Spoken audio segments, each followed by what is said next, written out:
Ce projet a commencé avec une idée de confectionner une robe. On a discuté d'organiser un défilé. Peu après, on s'est aperçu que notre intérêt était plutôt de sensibiliser, de passer la voix autour de nous. Nous avons ainsi décidé d'organiser cette exposition. L'objectif était d'attirer l'attention à la consommation croissante des matières plastiques et de développer surtout ensemble des alternatives pour participer à la réduction de la consommation de ces matières et des déchets.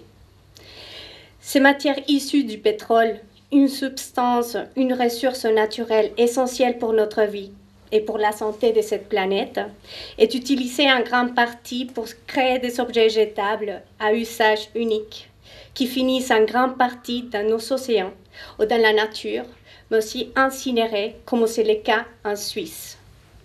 Nos activités sont une alternative à l'incinération.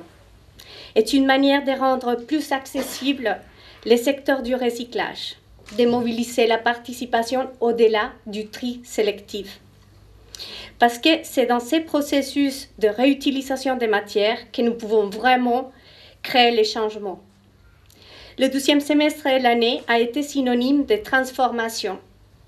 Une nouvelle salle dans cet nouvel espace, l'espace Palette, avec de nouvelles contraintes qui ne nous ont pas découragés, sinon plutôt il nous a rendus plus créatifs.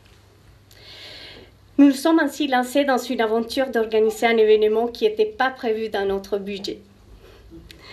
Nous avons donc décidé de récupérer le matériel pour la réalisation de nos créations collectives et de mobiliser les personnes autour de nous, nos familles, nos voisins, les habitants de la commune et bien au-delà. Cela nous a permis de confirmer que tout est possible de faire.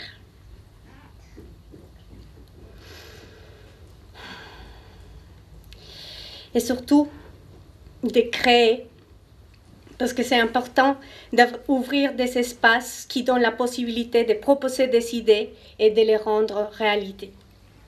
Nous remercions énormément les bénévoles, les participants des programmes Consolide et Sensibilise, et les artistes.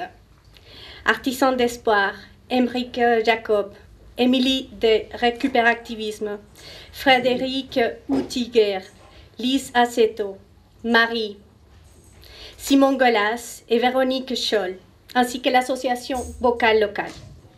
Merci pour votre engagement dans la partie créative, dans la réalisation de chaque création, pour votre bienveillance, la bonne ambiance et le respect envers les autres. Nous voulons également remercier la Maison des Quartiers et son équipe qui depuis 3 ans nous soutient. Aussi les travailleurs hors mur, travailleurs sociaux hors mur de Lancy pour les prêts de matériel, Madame Virginie Estier, Bruno Stanfli et Émilie Tombé de la ville de Lancy.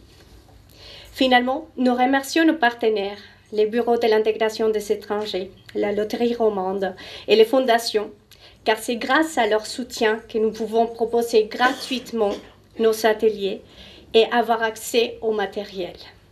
Je vous remercie.